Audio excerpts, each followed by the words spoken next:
Boa tarde. Hoje nós vamos dar continuidade aos nossos estudos sobre a literatura brasileira do século XIX, especialmente do final do século XIX.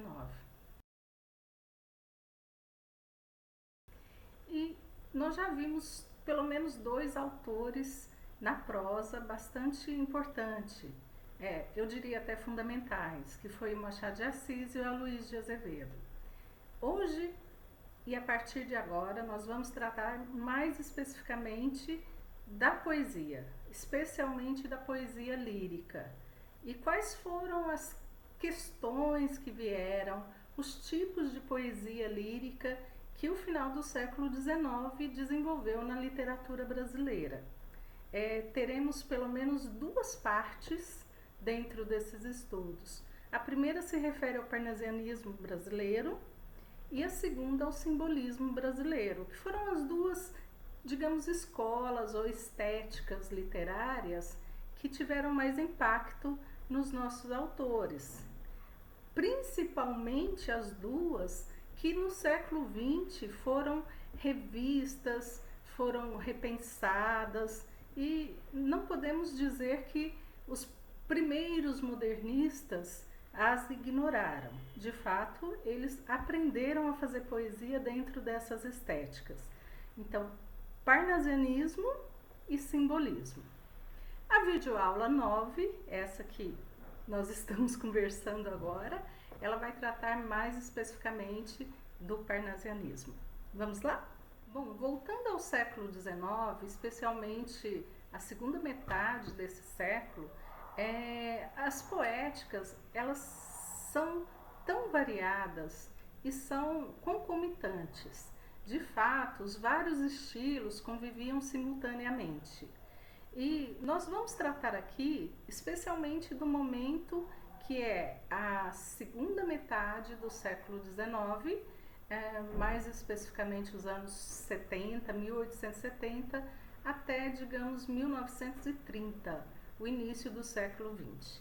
Essas variações, essa convivência da multiplicidade de estilos poéticos na época, ela foi definida assim pelo Alexei Bueno. Um acavalamento de estilos e propostas, ou seja, tudo encavalado. E o mais interessante é que alguns autores, eles conviveram e eles escreveram dentro dessas várias propostas de uma maneira muito misturada, não sequencial, né? Mas eles acabaram sem uma adesão fiel, leal a uma proposta só. Nós vamos ver que mesmo os nossos parnasianos, eles são bem, não são parnasianos puros, vamos dizer assim, mas eles flertam com outras perspectivas poéticas também. Bom, sobre essa poesia brasileira do final do século, o Coutinho vai chamá-la de pós-romântica. Eu gosto muito desse termo, né? Porque ele não define muito bem, mas ele especifica que são poéticas que vieram depois do romantismo, e o que elas têm em comum é que elas se opõem ao romantismo. Vamos lembrar aqui o que é a poesia romântica. A poesia romântica, ela era muito centrada no sujeito, muito centrada no indivíduo, no intimismo, na subjetividade desse indivíduo. Por isso ela era confessional, era sentimental, e para que houvesse um máximo de sinceridade, sejamos aqui alertas, né? Essa sinceridade, ela é fingida, ela é ficcionalizada na literatura, mas havia uma proposta de um eu lírico muito sincero, falando do fundo do seu coração, falando de seus sentimentos mais íntimos. E para isso, ela era tida como espontânea, ou seja, parecia, o efeito que essa poesia dava é de que o eu lírico tinha se sentado e escrito aquilo naquele momento da maneira mais espontânea, mais natural, sem nenhuma revisão, sem nenhum olhar segundo sobre ela. Então essa espontaneidade, ela é bastante criticada a partir desse momento que nós estamos discutindo, a partir dessa poesia pós-romântica, né? Por quê? E pensem que essa é a primeira grande informação. Se a gente fosse lembrar, havia toda uma volta, um olhar para a ciência e também para a técnica. Isso se estendeu à poesia. Nesse momento, do final do século XIX, aquele sentimentalismo, aquela emoção do romantismo é superada pela razão. E, volto a dizer, isso se estende também na criação poética, né? Então, é uma poesia que é organizada racionalmente e que propõe um sujeito racional também, não mais espontâneo, não mais confessional, mas um sujeito tratando de vários assuntos que se expõe o mínimo possível. Bom, o Coutinho, Afrânio Coutinho, dentro daquela história da literatura que nós estamos consultando durante todo o curso, né? A literatura no Brasil, volume específico sobre realismo, naturalismo e parnasianismo, ele vai falar no capítulo 28, chamado A Renovação Parnasiana na Poesia. Ele vai falar que essa poesia brasileira romântica, ela teve 4 tipos. O primeiro seria a poesia filosófico-científica, que ocorreu especialmente em Pernambuco, no Recife. Estava ligada com o Silvio Romero. Vocês se lembram, nós já comentamos o Silvio Romero, ele era um crítico literário.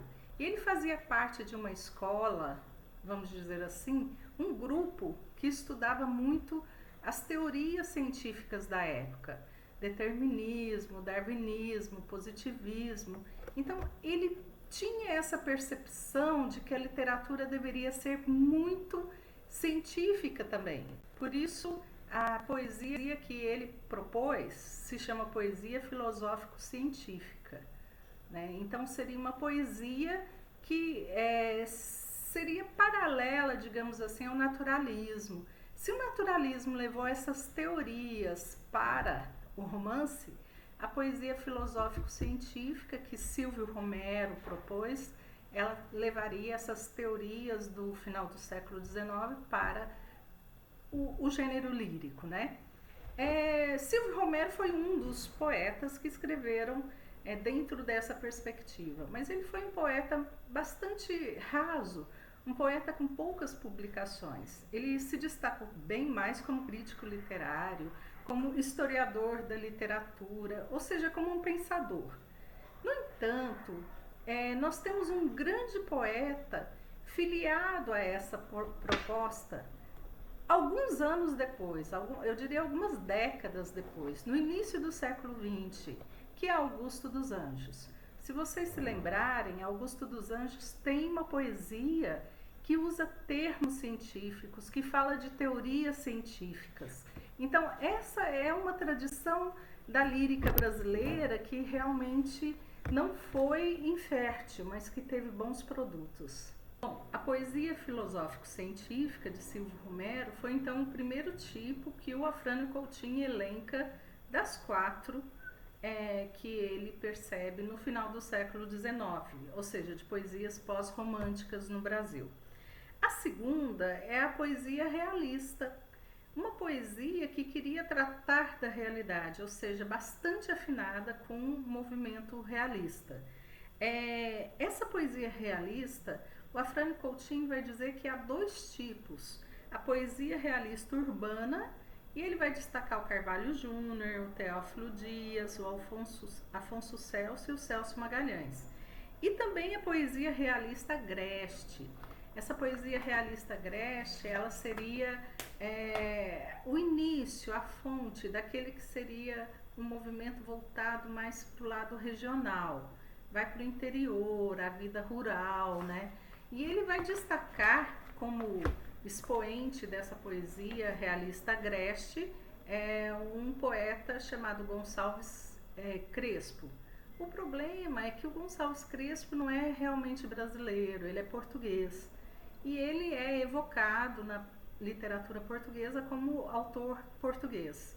Fora ele, nós não temos grandes expressões nesse sentido, o que nos coloca em dúvida se o Coutinho deveria ter pensado nessa poesia falando do Brasil, né? O terceiro tipo de poesia dessa época que Coutinho enumera é a poesia socialista, ou seja, se a realista tinha como propósito uma crítica social, a poesia socialista era bem política e bem dentro das perspectivas socialistas da época, com uma proposta política já bem determinada. E o principal nome, sem dúvida, vai ser Lúcio de Mendonça, um jovem que chega no Rio de Janeiro e que faz muito barulho.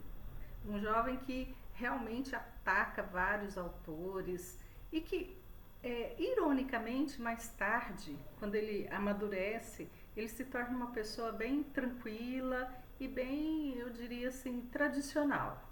Mas a poesia dele é bem provocativa e principalmente se voltava contra o monarca, né, Dom Pedro II, queria a república de tudo quanto é jeito, numa ordem de democracia, numa virada bem contra o que se tinha como tradicional na época. O quarto tipo, e aí o Coutinho se dedica com bastante ênfase, né? Essas três ele apresenta bem mais rapidamente, é a poesia parnasiana, que é o nosso assunto de hoje. A poesia parnasiana, ela vai ter vários autores, vamos citar aqui rapidamente alguns, mas no nosso curso nós vamos nos dedicar apenas a dois, Alberto de Oliveira e Olavo Bilac. Mas ela tem autores importantes, como por exemplo Raimundo Correia. De fato, Raimundo Correia é um dos autores, um dos poetas mais inspirados, de uma lírica que você não pode negar o teor, o potencial lírico que ele tem. No entanto, eu tenho minhas dúvidas se ele se encaixa perfeitamente na poesia parnasiana, porque ele mantém aquele teor sentimental, aquela expressão mais subjetiva. E nós temos também, eu chamo atenção, porque eu sei que é o interesse geral, uma mulher, a Francisca Júlia. Segundo Bandeira, e nós vamos usar muito esse texto do Bandeira durante nosso curso, que é aquele da Antologia de Poetas Brasileiros Parnasianos, que consta na bibliografia de vocês, a Francisca Júlia, ela seria a mais autêntica expressão da objetividade da escola. Ou seja, ela é a parnasiana mais pura, que mais trouxe para o movimento parnasiano no Brasil as suas características intrínsecas.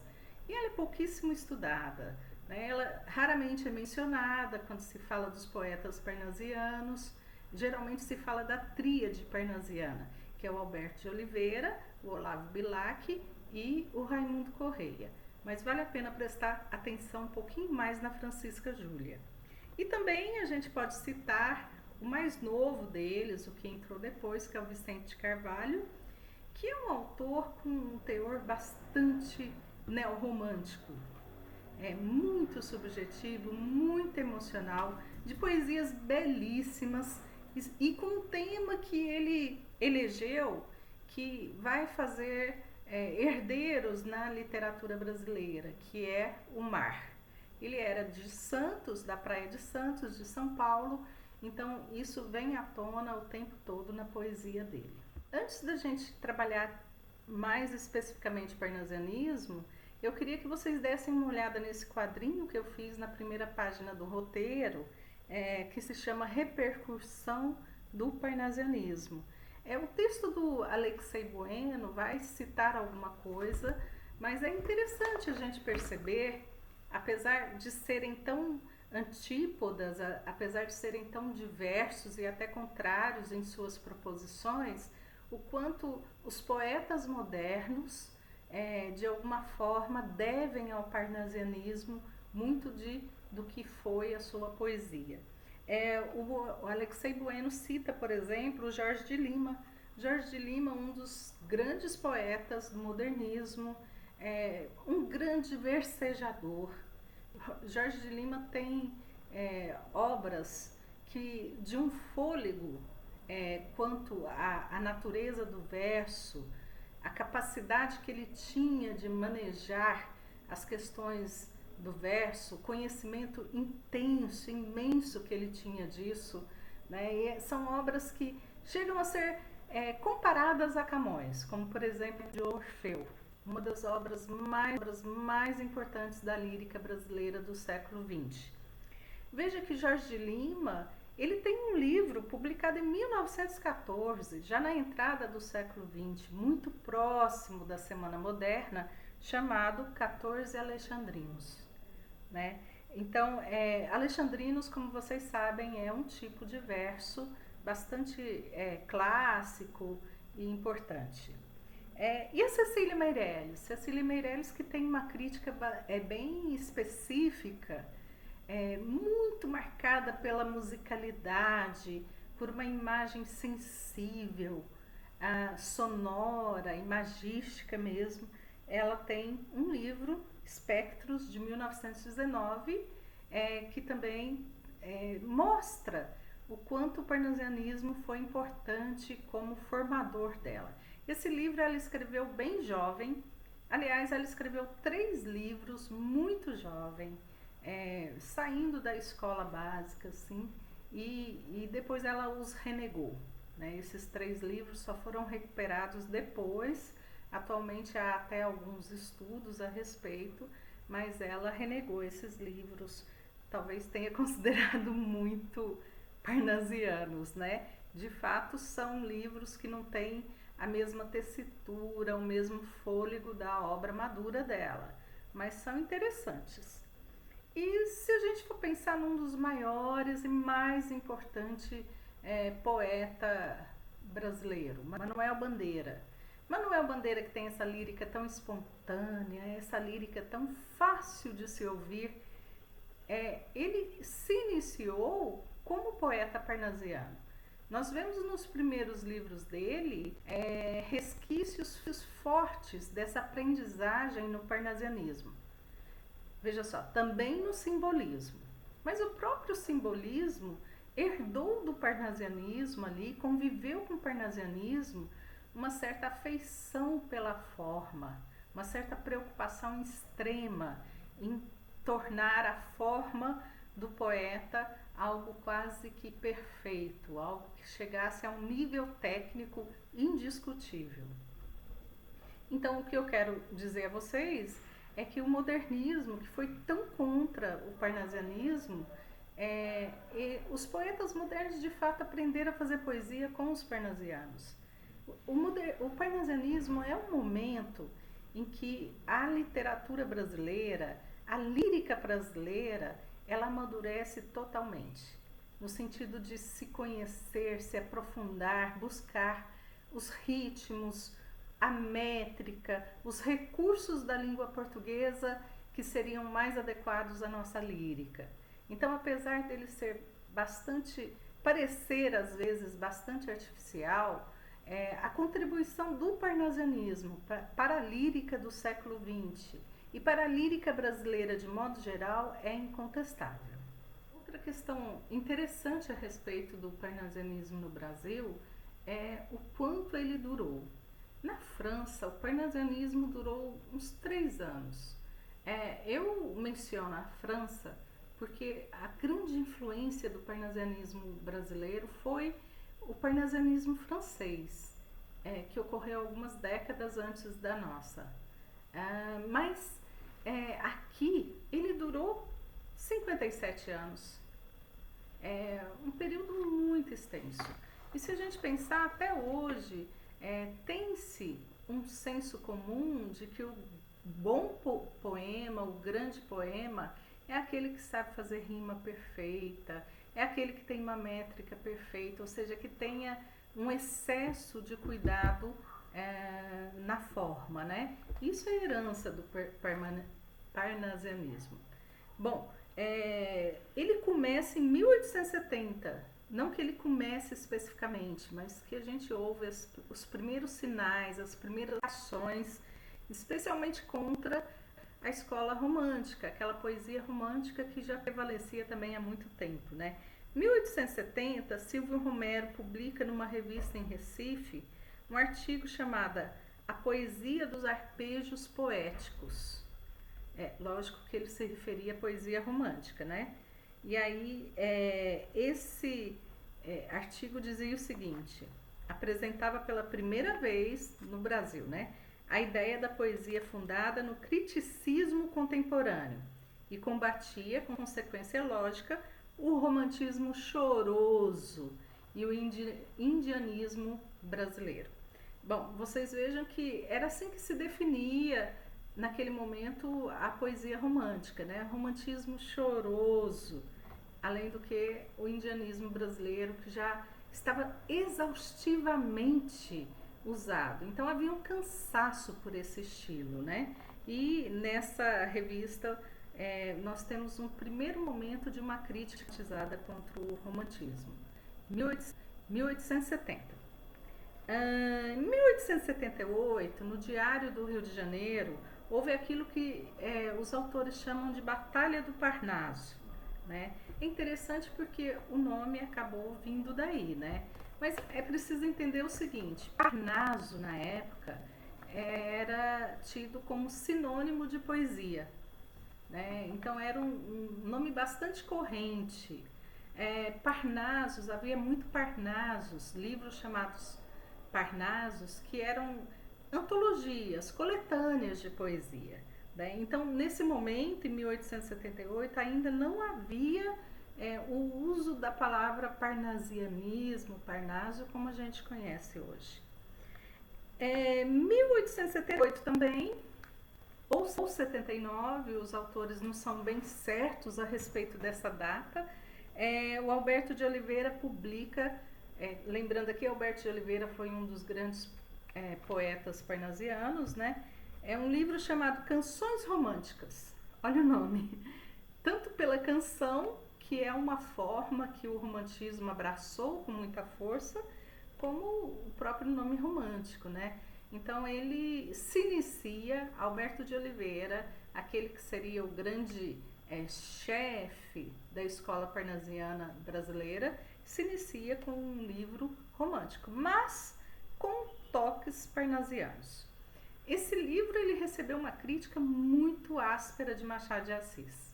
Machado de Assis, que na época era crítico literário, e Machado de Assis estava muito antenado com essas perspectivas novas da poesia. Ele não gostava e ele falava mal de poesias que ainda se relacionavam com as características do romantismo.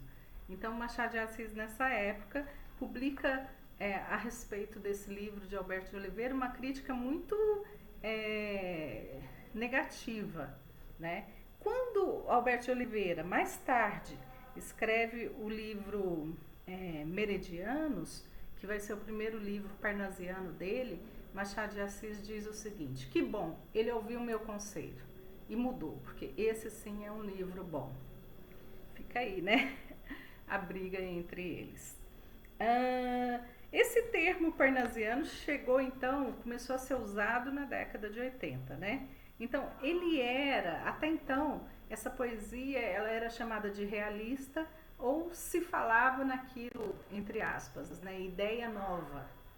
É a poesia que aderiu às ideias novas, né? Mas a partir dos anos 80, ele realmente começa a como um termo que especifica essa escola literária chamada parnasianismo.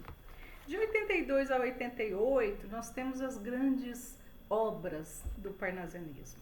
Em 1882, nós temos a estreia do Raimundo Correia com o livro Sinfonias. E também, como eu disse, Alberto de Oliveira com o livro Meridionais, né, que é o primeiro de sua fase parnasiana.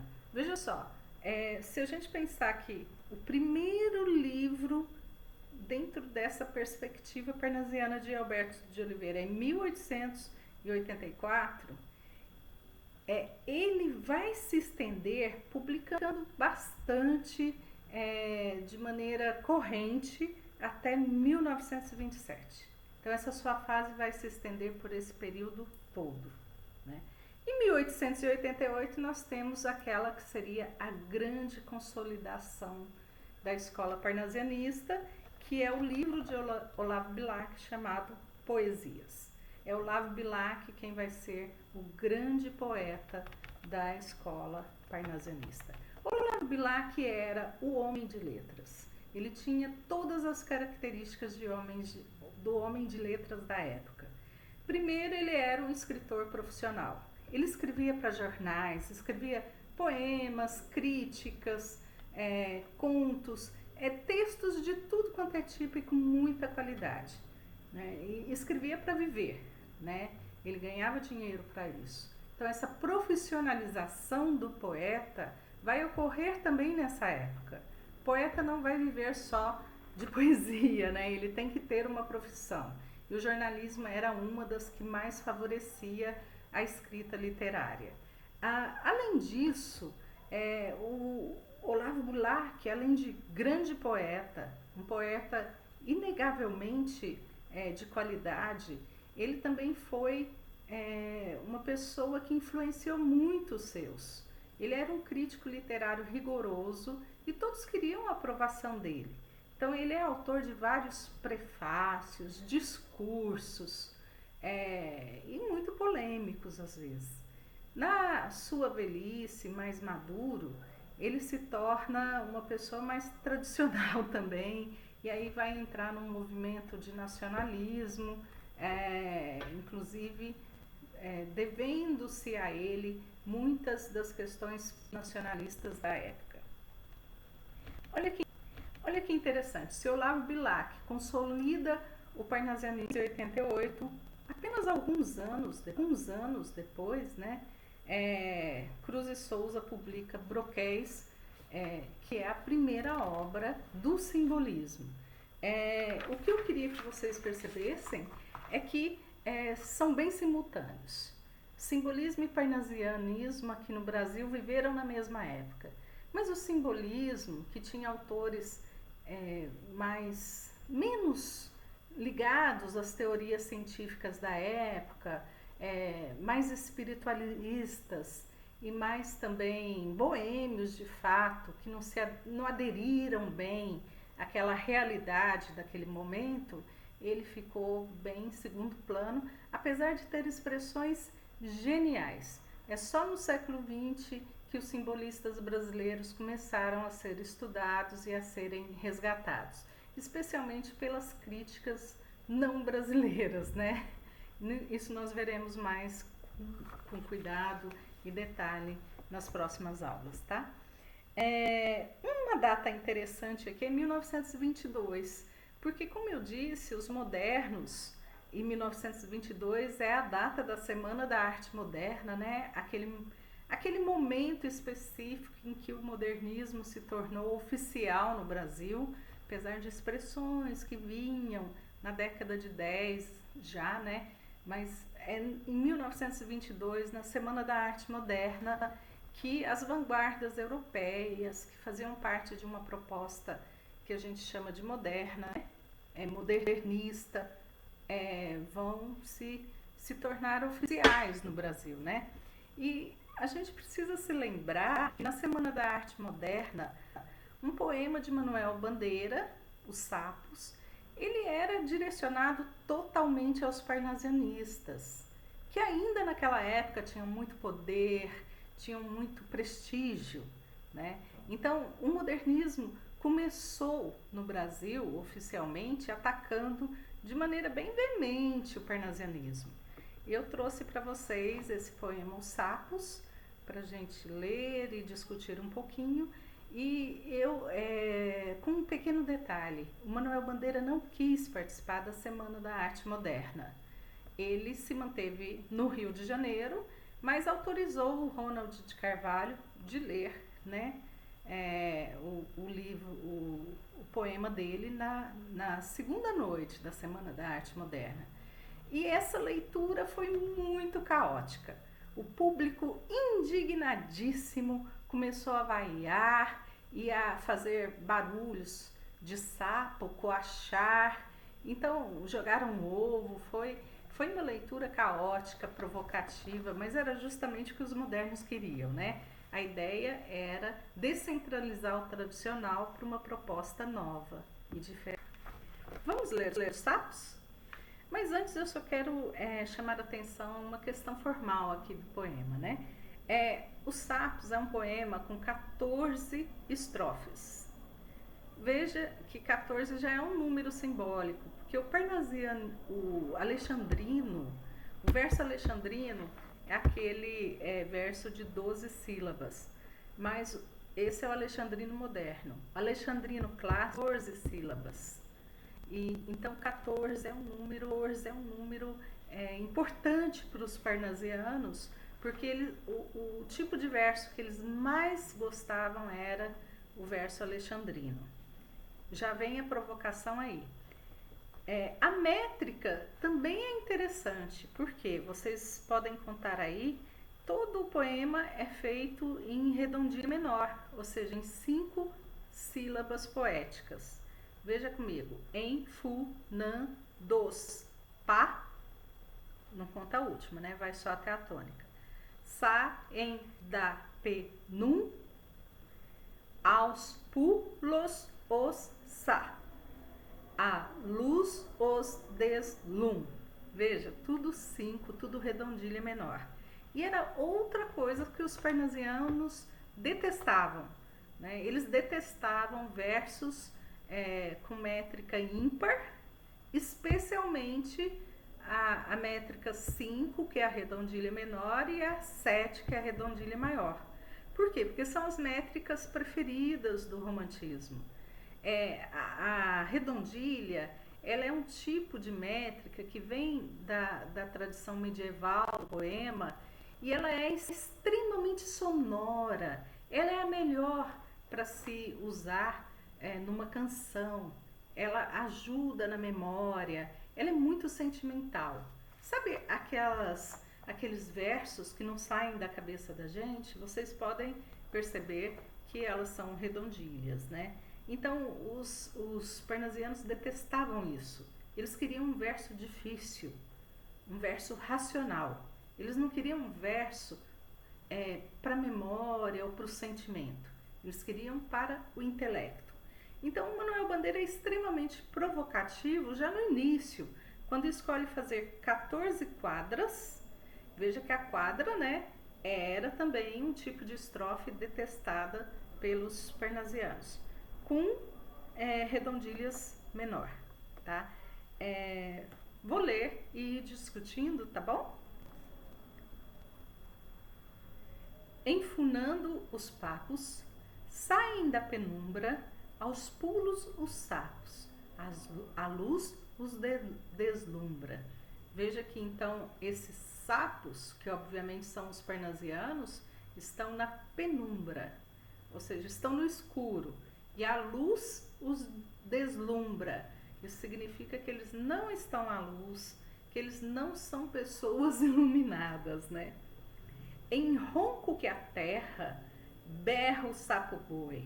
Meu pai foi à guerra. Não foi, não foi. Então, esse ronco que a terra, berra o sapo boi, esse tom altissonante, esse tom realmente querendo se colocar, digamos assim, à força, né? O sapo tanoeiro, parnasiano aguado, diz, meu cancioneiro é bem martelado, né? E aí a gente vai ler depois aquele poema Profissão de Fé, que vai falar sobre isso, né? Que o poema parnasiano ele tem que ser martelado, ele tem que ser algo de artesão, ele tem que ser trabalhado exaustivamente, né? Só lembrando aqui, porque vão aparecer vários tipos de sapos, né? Já apareceu o sapo boi, que é um sapo gigante, tá? Só que tem uma coisa, é o maior tipo de sapo que tem. Esse sapo não existe no Brasil, né? Então vem uma crítica aí também, que esse sapo boi que berrou forte, né? Meu pai foi à guerra, ele era totalmente inapropriado ao Brasil. E o sapo tanoeiro A palavra tanoeiro significa vulgar. Então é um sapo vulgar, um sapo de baixa categoria, né? E aí, continuando a fala do sapo tanoeiro, né? Vocês vejam que ele abriu aqui uma aspas para indicar o discurso direto desse sapo tanoeiro, né? Vede como primo em comer os hiatos, que arte, e nunca rimo os termos cognatos. Então são duas questões aqui da técnica do verso parnasiano, que vocês devem prestar atenção. O parnasianista detestava o hiato, ele evitava o hiato e sempre transformava, quando aparecia o hiato, naquele processo que se chama sinérese, ele transformava esse hiato num ditongo. Isso é possível na poesia, né? Transformar o hiato em ditongo e transformar o ditongo em hiato. Então, era da escola parnasianista não deixar que no verso soasse um hiato. E também eles não gostavam de termos cognatos. Eles evitavam tudo que era mais fácil. O termo cognato é aquele que vem da mesma raiz, né? Então, por exemplo, domingo, domínio, tudo vem dessa raiz latina, né? Que vai trazer várias palavras da mesma família. E aí eles queriam termos diferentes, né? Como eles detestavam também figuras de linguagem que comparassem palavras próximas de uma mesma família de sentido, né? De um mesmo campo semântico. Eles queriam diversidade, distâncias. Isso por quê? Para dificultar a leitura, né? O parnasiano quer um tipo de leitura bastante nobre, vamos dizer assim, que somente um grande conhecedor da arte poética poderia entender, né? É a época da ciência, da técnica, da especialização, e isso chega na poesia com os parnasianos. Continuando a fala do sapo tanoeiro, né? Que eu desconfio ser o Olavo Bilac. O meu verso é bom, frumento sem joio, ou seja, o trigo separado do joio. O meu é só o trigo, né? Faço rimas com consoantes de apoio. Essa rima de consoantes de apoio era a predileta deles. O que é a rima de consoante de apoio? É aquela rima que desde a consoante tônica tudo é igual, incluindo aí a consoante. Geralmente a rima consoante ela é igual a partir da consoante de apoio, mas essa rima aqui que era a mais, porque é muito mais difícil, né? Você achar palavras diversas que tenham esse tipo de rima. Ela é colocada desde a consoante, tudo certo, né? Tudo igual. Vai por 50 anos que lhes dei a norma, reduzir sem danos a formas a forma.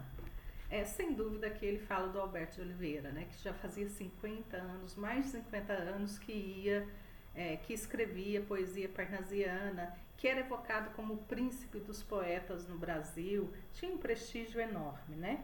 Então, reduzir sem danos a forma, enquadrei, né? Deixei tudo ali dentro, sem possibilidade de sair. Aprisionou, né, a forma. Então veja que ele vai criticando ao mesmo tempo que ele vai descrevendo a poesia parnasiana, né? Clame a saparia, em críticas céticas, não há mais poesia, mas há artes poéticas. Então era tão necessário se preocupar com a forma, com a proposta poética, que acaba se perdendo a essência lírica, né? Essa é a grande questão que ele coloca. E realmente é um momento, como eu disse, de muita técnica, muita preocupação metalinguística, muita preocupação em falar sobre a poesia, mas aquela espontaneidade que eles criticaram tanto no romantismo, e que de fato era muito exagerada, era um poema muito amador, sem conhecimento, diversificação, aqui é o extremo oposto, né? Então, pro Bandeira, e é alguém que pode falar com autoridade a respeito, não há mais poesia, mas há artes poéticas. A arte poética é, digamos assim, a regra da poesia, né? Urra o sapo boi, voltou o sapo boi. Meu pai foi rei. Antes ele tinha ido à guerra, né? Agora ele é rei. Ou seja, há uma gradação aqui. Lembra aquela figura de linguagem, a gradação? Gradação é aquela figura de linguagem em que um sentido vai se ampliando a cada termo, né? Primeiro ele foi à guerra, agora ele foi rei. Foi. Aí vem sempre a voz, né? A conversa de discussão. Não foi, foi, não foi. Veja o seguinte, aqui foi rima com foi. Foi no terceiro verso, o terceiro verso aí, no segundo verso. E depois no terceiro verso não foi, né? Então as rimas são de palavras idênticas. Esse tipo de rima homofônica também era odiada pelos parnasianos, odiada. E é outra provocação do Manuel Bandeira. Brada em um assomo o sapo tanoeiro. Volta o sapo tanoeiro aqui. A grande arte é como lavor de joalheiro. Depois nós vamos ver um poema e vocês vão identificar isso. Mas essa ideia de o poeta, ele não é um artista, ele é um artesão. Ele trabalha com concreto. O concreto dele é a palavra, né? Então é ali, ele tem que ter técnica, ele é um grande técnico. E ele tem que aperfeiçoar e ficar trabalhando o poema exaustivamente. Isso lembra um francês, o Paul Valéry, mais para o século XX, que escreveu um poema, O Cemitério Marinho, por 20 anos. Durante 20 anos ele escreveu esse poema. E só publicou porque o amigo dele, que era editor, chegou na escrivaninha dele e falou: eu vou levar e vou publicar, chega. Porque eu acho que trabalhando, aprimorando, né? Lapidando cada frase, cada palavra, até chegar na perfeição, o que para esse tipo de poeta nunca ocorre, né? Então ele primeiro aproxima a grande arte do lavor do joalheiro. Engraçado, porque o joalheiro, aquele que faz joias, ele trabalha com pedras preciosas, né? Então as palavras são preciosas, mas eu tenho que saber trabalhá-las. Eu tenho que ter a técnica para transformá-las em joia. Aí vem uma segunda comparação. Ou bem de estatuário, aquele que faz estátua, né? Tudo quanto é belo, tudo quanto é vário, canta no martelo. Então veja, voltou o martelar aqui, né? Ou seja, ele tem que ser trabalhado com força, né? Não é um trabalho fácil. Se vocês repararem, olharem as duas colunas, martelo já havia aparecido na terceira estrofe. Vamos voltar a ela. Ali, também na voz do sapo tanoeiro. O sapo tanoeiro é esse que está insistindo na questão do martelo, né? Meu cancioneiro é bem martelado. E agora exatamente, assim, de uma maneira bastante simétrica, volta. Tudo quanto é vário, canta no martelo. E fecha a aspa, fecha a fala aqui do sapo tanoeiro, né? Até então nós temos o sapo pipa, aquele grande, o maior de todos, mas que nem é nacional, e o sapo tanoeiro, que é muito vulgar. Mas aqui vai aparecer o sapo boi, né? Aqui vai aparecer o sapo pipa. O sapo pipa, ele é um sapo brasileiro que vive na Amazonas, né? No Amazonas. E é um sapo conhecido porque ele é extremamente esquisito, exótico. Ele é estranho. Para vocês terem uma ideia, a reprodução se dá nele nas costas. Então ele é o esquisito, né? Veja que ele foi chamando tudo sapos mais estranhos e desgostantes, né? Outros sapos pipas, um mal em si cabe, falam pelas tripas. Sei, não sabe, sabe, porque o parnasianismo fez tanto sucesso que havia vários poetas que tentavam imitar Olavo Bilac, Alberto de Oliveira, e algo, por exemplo, que no Alberto Bilac era arte, como o uso do alexandrino, em outros ficou muito artificial, ficou uma poesia muito sem força poética mesmo. E aí vem a finalização, que vai aparecer o poeta moderno, vejam só. Longe dessa grita, lá onde mais densa, a noite infinita veste a sombra imensa. Lá fugida ao mundo, sem glória, sem fé, no peral profundo e solitário que soluças tu, transido de frio, sapo cururu da beira do rio. O sapo cururu é considerado o sapo brasileiro, de fato, é o sapo mais brasileiro possível. Então, o mais brasileiro de todos, ele está lá sozinho, no fundo da mata, no escuro, sozinho com frio, né? Abandonado, digamos assim, longe dessa grita toda que estão os outros sapos, né? Então, o parnasianismo aqui, na década de 20 do século 20, é considerado uma gritaria sem fim, sem sentido, né? Só um detalhe, o sapo cururu também é o mais venenoso de todos. Então, está sozinho, sem glória, imerso ali no frio, mas ele é venenoso, né? É uma metáfora bem interessante dessa relação que havia ainda no século XX, né? Entre poéticas diferentes, uma querendo se impor à outra, né? Uma querendo substituir a outra. Vocês veem que todas as estéticas e propostas chegam a um fim, se esgotam, né? E outras vêm para substituir, né? Vamos resumir de maneira bem breve as características. Nós temos aqui um quadrinho também, no segundo item do que se trata a poesia parnasiana, né?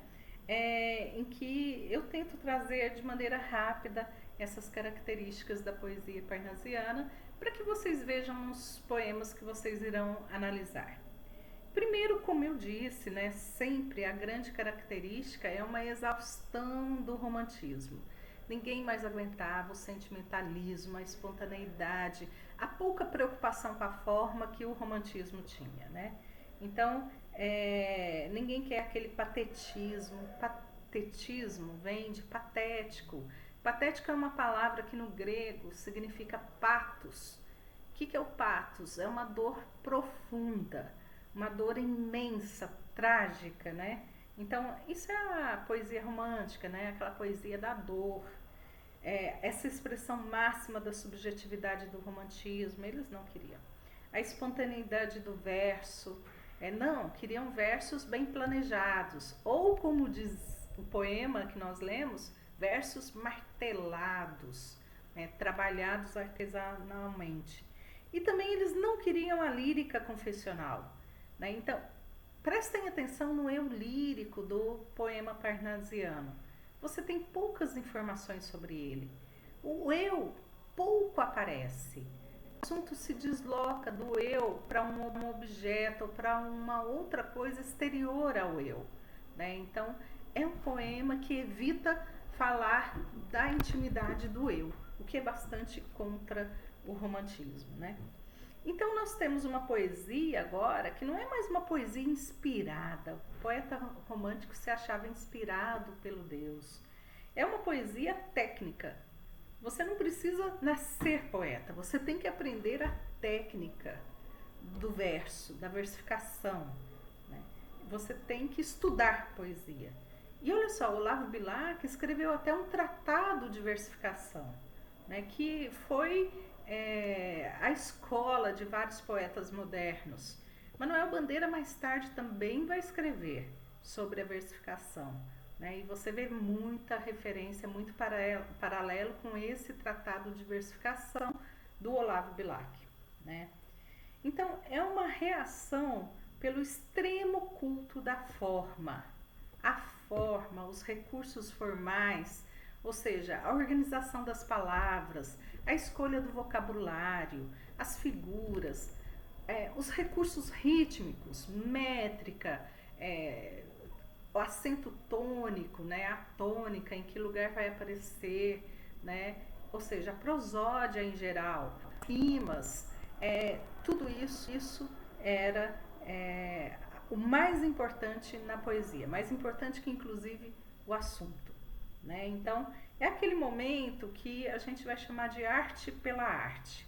O mais importante é a arte. A arte fala da arte, né? A arte se volta para a arte. Sim, sem fato, é uma reação à burguesia, que naquela época estava com poder, né? Então é uma atitude, essa arte pela arte é uma atitude aristocrática. Eu sou mais culto, eu estudei mais, eu tenho a introdução à poesia. Nem todo mundo tem. O vocabulário é dificílimo, então o poeta tinha que mostrar um conhecimento linguístico muito maior que todo mundo, né? E voltando àquela conversa, né, aquilo que já falei, esse é o momento do escritor. O escritor não é mais alguém inspirado, que tem um dom, um talento. Ele tem uma profissão, ele ganha dinheiro para isso, portanto ele tem que fazer bem. Tá? Mas principalmente pensem nessa reação contra o romantismo. O parnasianismo tem um posicionamento bem contra o romantismo. Eu até deixei aqui uma citação do Machado de Assis, né, em que numa dos textos críticos dele, ele fala lá em 79 sobre essa que era tida como uma nova geração de poetas, né? Esta geração não se quer dar ao trabalho de prolongar o ocaso de um dia que verdadeiramente acabou. Tinha acabado o romantismo, né? Era outros tempos.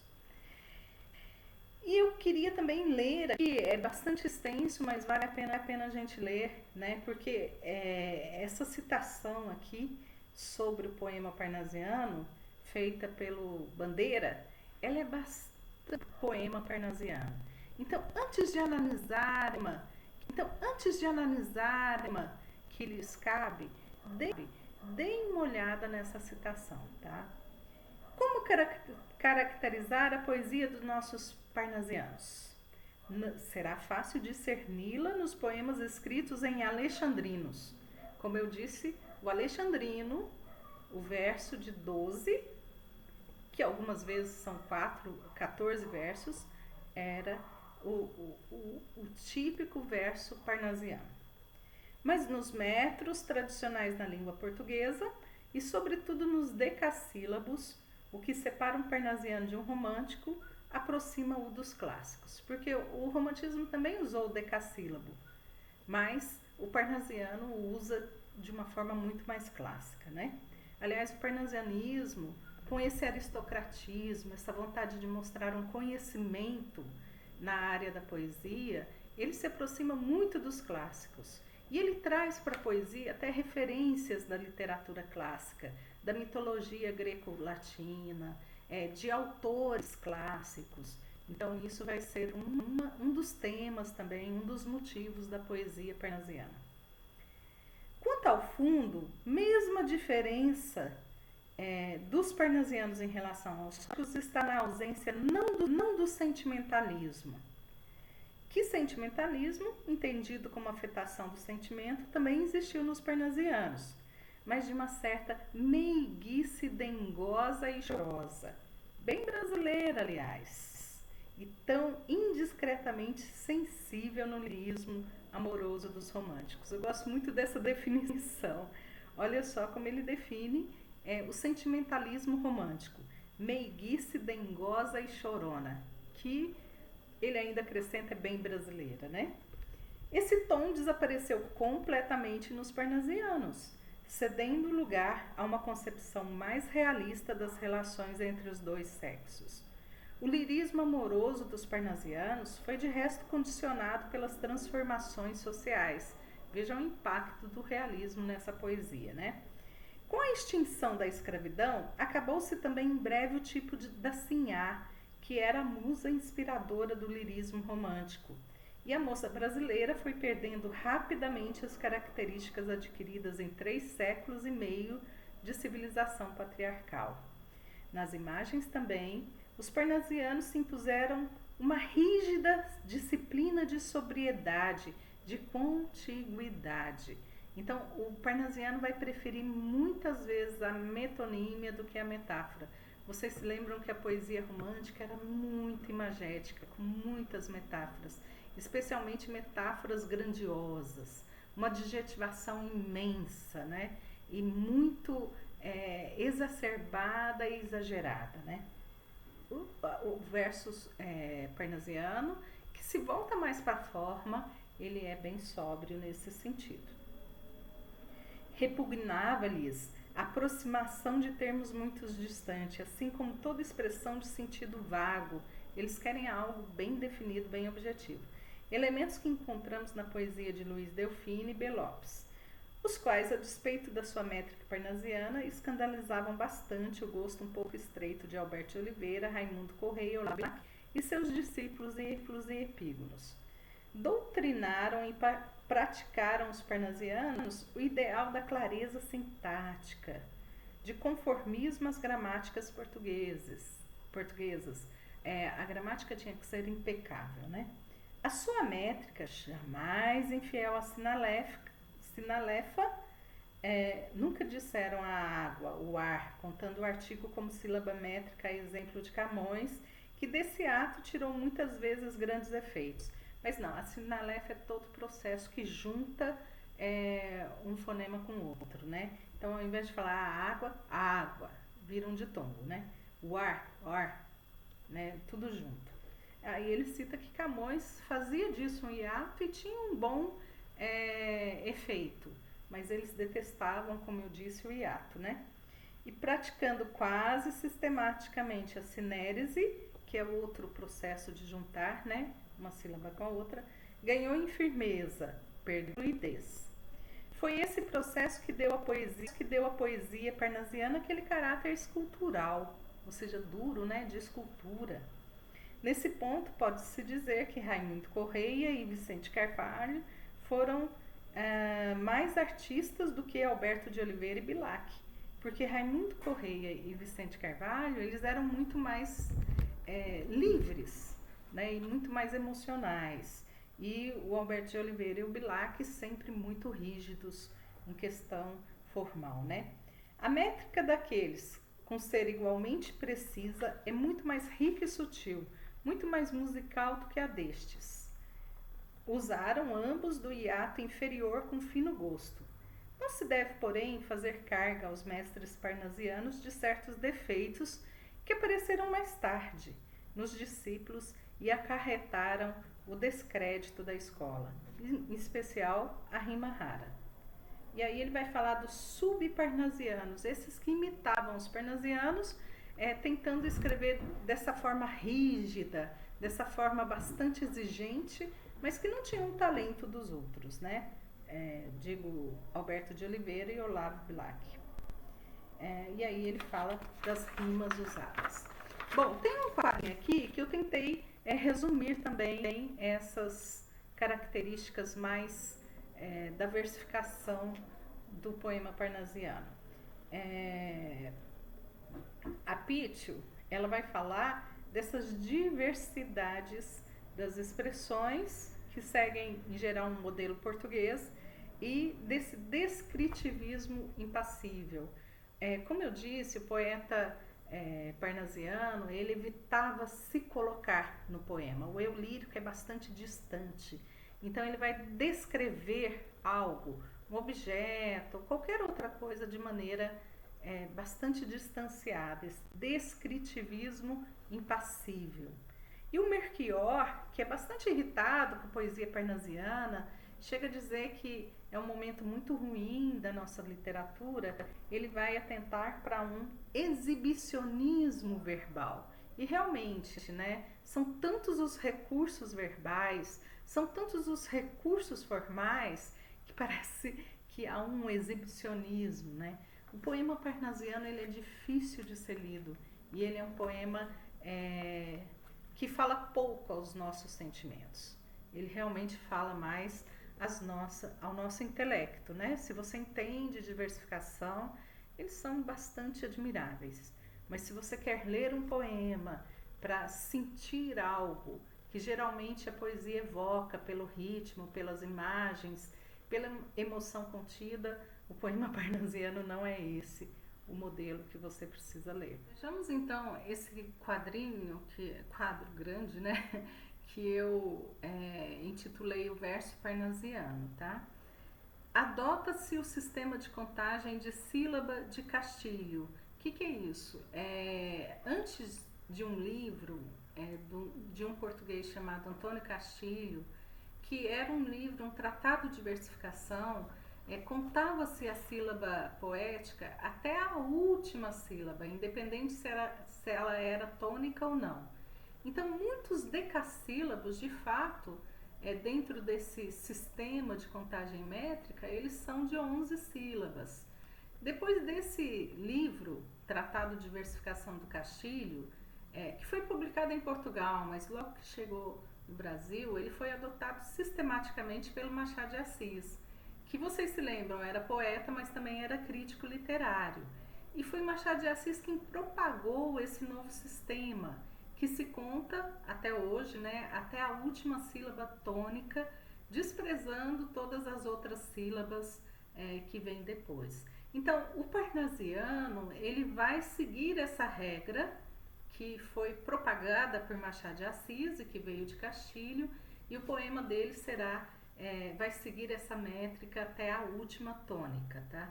Isso hoje é corrente. Não sei se vocês se lembram, em nosso curso de teoria da poesia, nós fizemos várias escansões com esse sistema, mas é interessante perceber que se iniciou naquela época. Não se usa mais o alexandrino arcaico. O alexandrino arcaico, ele tinha de fato 14 sílabas. Então eram basicamente 2 versos de 7 sílabas, heptassílabos. Então, também por forte influência de Machado de Assis, vai se adotar o alexandrino clássico, que veio da França, né, do verso francês, o alexandrino clássico francês. Pensem isso na hora de analisar o poema de vocês, né, o poema parnasiano que vocês vão analisar. Ele vai ter, se for alexandrino, geralmente são 2 hexassílabos, ou seja, 2 versos de 6 sílabas juntos, né? Veja que o verso exige um fôlego para se falar. Então, um verso de 12 sílabas, ele de fato contém 2 versos dentro. E o alexandrino, ele pede, né, esse alexandrino clássico pede 2 hexassílabos, 2 versos de 6 sílabas. É muito difícil fazer um alexandrino, e talvez seja esse o motivo, talvez não, com certeza. É esse o motivo que, pela escolha dos parnasianos pelo alexandrino. Só uma pessoa com muito conhecimento de versificação, muito talento para versificação, consegue fazer um alexandrino que não pareça 2 versos, mas que soe aos nossos ouvidos como um verso só. E nesse sentido a gente tem que destacar o Bilac. Vocês leiam qualquer verso alexandrino do Bilac. O ritmo é tão fluido que realmente parece um decassílabo. Dá-se a impressão de um decassílabo.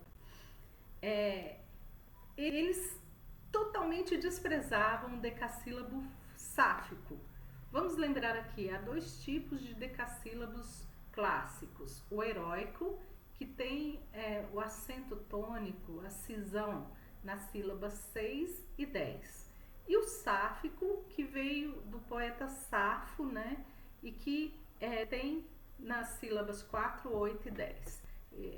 Os parnasianos não usam o sáfico. Mesmo porque o decassílabo sáfico, em geral, ele é usado para falar de sentimentos, né? A poesia de Safo, ela é impregnada desse tom mais amoroso, mais lírico amoroso. E não era o que eles queriam, né? O que eles queriam era a dureza do decassílabo heróico, que foi usado para cantar os heróis, as aventuras, né? Eles também detestavam o verso chamado verso frouxo. Verso frouxo é outro termo tônico, técnico da teoria da poesia, que significa juntar duas sílabas átonas. Isso para eles desprezavam. Não se podia juntar duas sílabas átonas. Juntar sílabas era um procedimento que eles faziam muito. Como eu disse, a sinalefa, a sinérese, mas tinha que ser uma sílaba átona e uma tônica. E está no poema do Manuel Bandeira, Os Sapos, eles tinham um horror ao hiato. Nenhum momento do verso podia soar um hiato. Hiato, lembrem-se, hiato de tom, hiato quando uma vogal aparece sozinha na sílaba, né? Eles eram contra os versos ímpares, como eu disse, né? E por isso contra as redondilhas. E eles também buscavam a rima rica. A rima pobre, se aparecesse, era muito criticada. Lembrando aqui o que é rima pobre e o que é rima rica, dentro da categoria gramatical, né? A palavra que rima com uma classe igual gramatical, ela é considerada pobre. Então, por exemplo, um substantivo que rima com substantivo é rima pobre.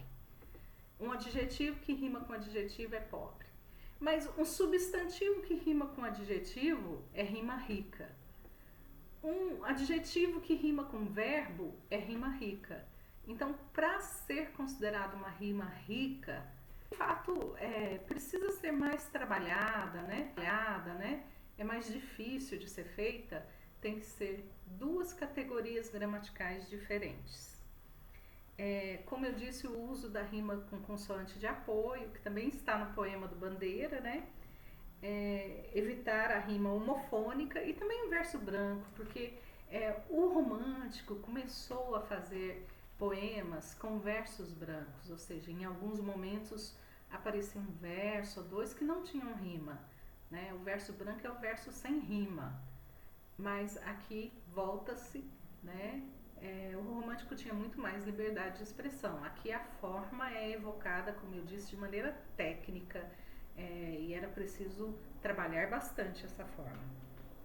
Eles vão amar as formas fixas, porque as formas fixas exigem um aprendizado da tradição daquela forma fixa, né?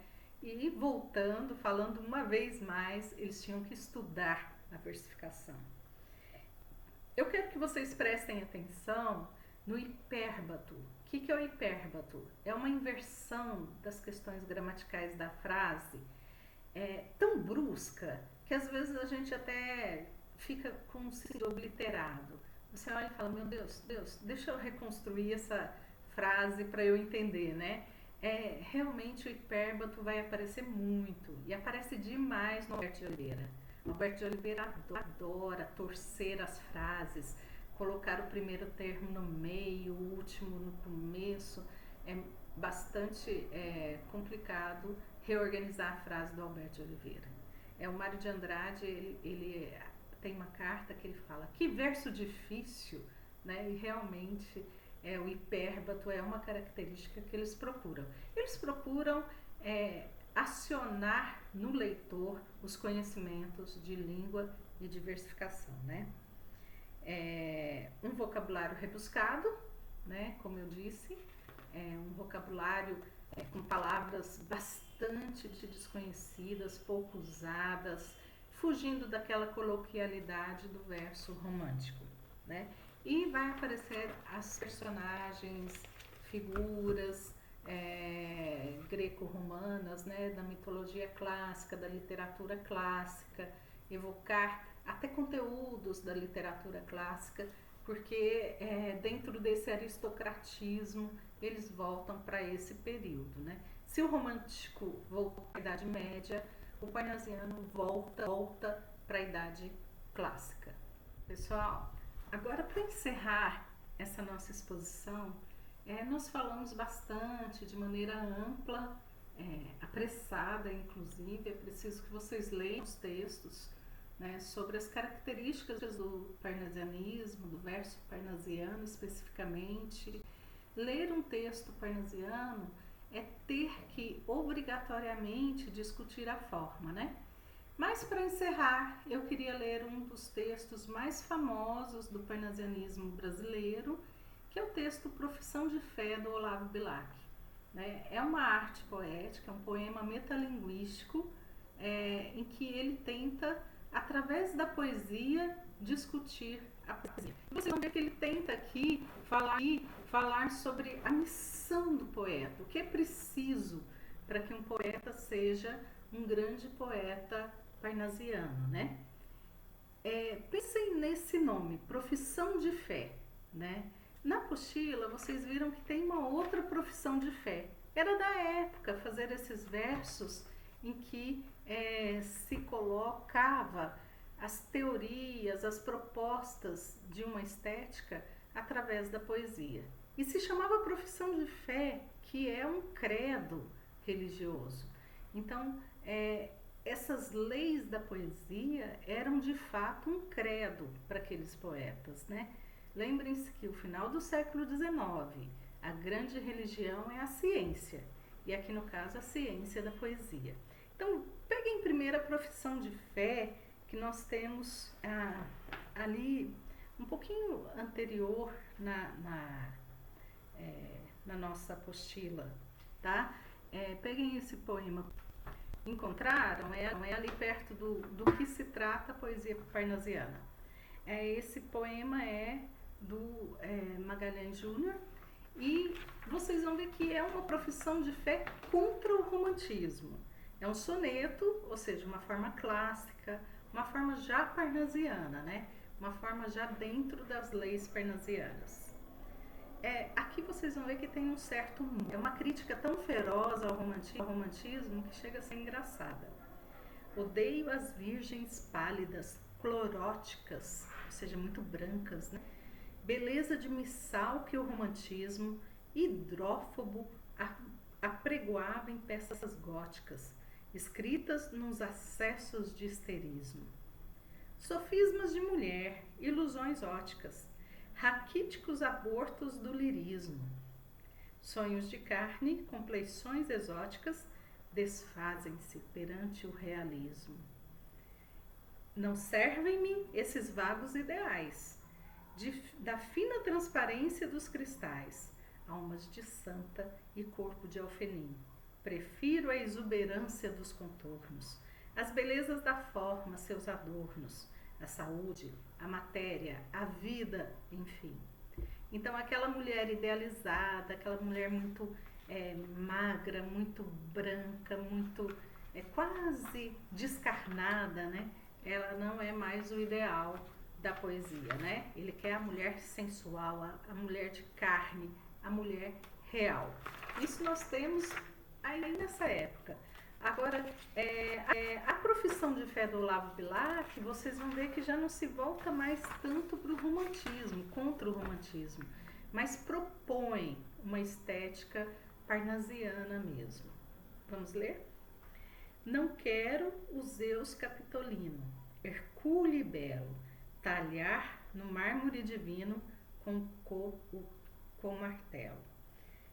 Aqui nós temos a imagem de uma estátua e já temos a referência greco-romana, né?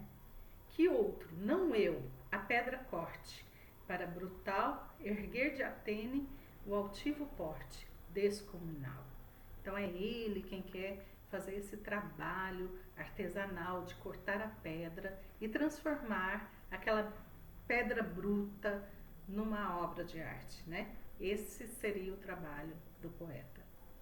Mais que esse vulto extraordinário que assombra a vista, seduz-me um leve relicário de fino artista.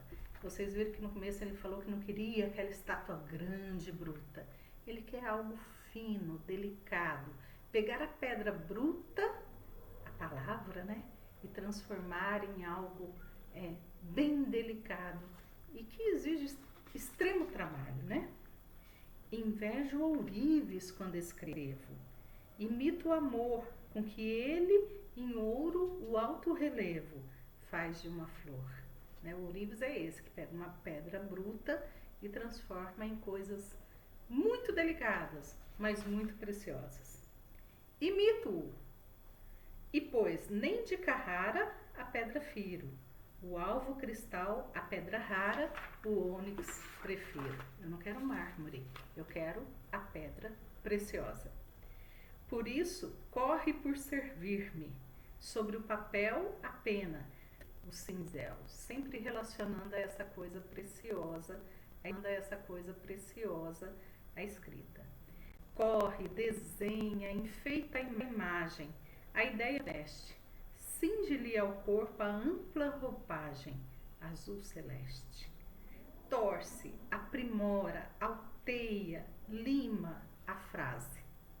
Então, a frase ela é aprimorada o tempo todo, ela é exaustivamente trabalhada. Enfim, no verso de ouro, engasta a rima, como um rubim, né?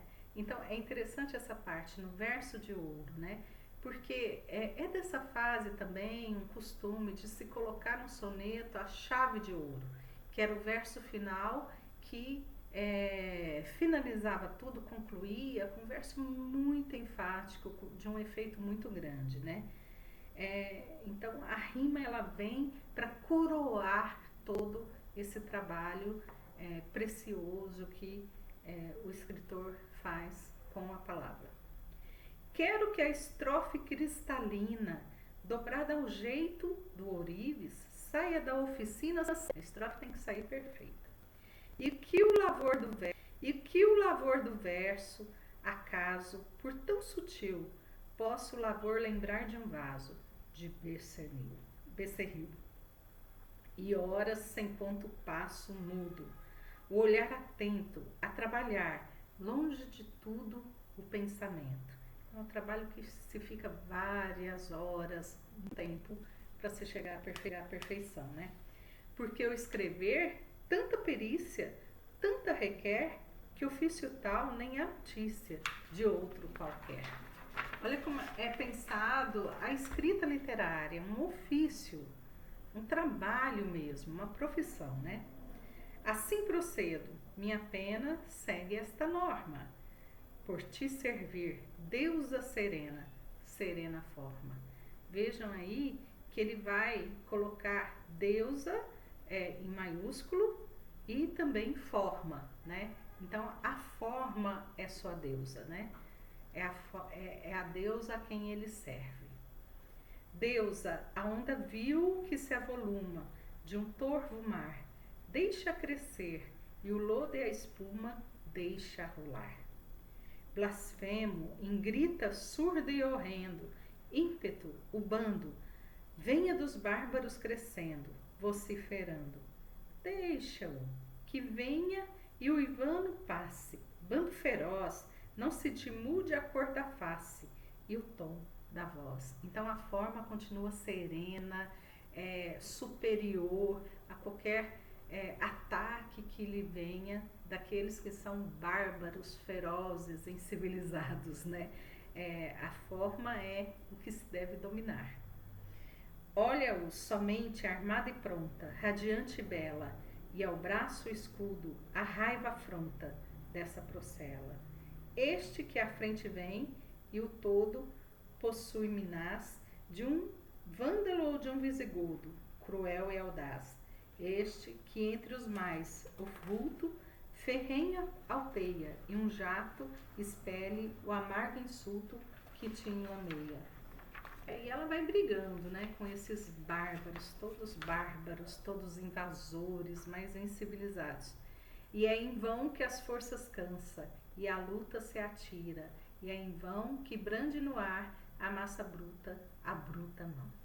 Não morrerás, deusa sublime, do trono egrégio assistirás intacta ao crime do sacrilégio. E se morreres porventura, possa eu morrer contigo, e a mesma noite escura nos envolver. Lembra que o poeta romântico morria pela amada, né? A mulher amada. Agora o poeta parnasiano morre pela forma. A grande musa dele é a forma, né? A poesia realmente se volta para o fazer poético. A ver por terra profanada a ara partida, e a arte imortal aos pés calcada, prostituída. Ver derribar do eterno sólio o belo e o som, ouvir da queda do Acropólio, do Paternon. Mais referências gregas aqui, né? Sem sacerdote, a crença morta, sentir, e o susto, ver, e o extermínio entrando à porta do templo augusto. Ver esta língua que cultivo, sem europeus, mirrada ao hálito nocivo dos infiéis. Era um amor supremo a língua, né? Não, morra tudo que me é caro, fique eu sozinho, que não encontre um só amparo em meu caminho, que a minha dor nem a um amigo inspire dó, mas há que eu fique só contigo, contigo só. Eu e a forma, né? Vive, que eu viverei servindo, teu culto e obscuro, tuas custódias esculpindo no ouro mais puro. Celebrarei o teu ofício no altar. Olha, é uma profissão de fé. A forma já foi comparada à deusa. Ele está morrendo por ela para não vê-la profanada, né? Então, a forma, que aqui é sinônimo de belo, né? O belo artístico é toda a razão de vida do poeta. Se ainda é pequeno sacrifício, morra eu também. Caia eu também, sem esperança, porém tranquilo. Ainda ao cair, vibrando a lança, ele é um cavalheiro defendendo sua deusa, né? Sua musa, que é a forma, em prol do estilo. Então, a luta dele, a briga dele, que é uma briga de ourives, é uma briga de um artesão que trabalha com delicadezas para ter o supremo, mais valioso objeto. É uma luta em prol do estilo e da forma para se conseguir o belo. Acho que aqui dá para entender, então, como se dá e quais as propostas principais da poesia parnasiana, né? Ela é uma poesia que precisa exaustivamente mostrar um conhecimento da forma, né? E buscar um estilo perfeito, buscar a perfeição da forma. Então é muito importante para a poesia brasileira, porque é um momento que o nosso poeta deixa de ser amador e se torna um poeta profissional, alguém que realmente conhece seu ofício. Bom, essa então é a apresentação inicial e depois em outros vídeos trataremos de casos específicos, né, de Alberto de Oliveira e de Olavo Bilac. É isso, hoje é isso. Um abraço.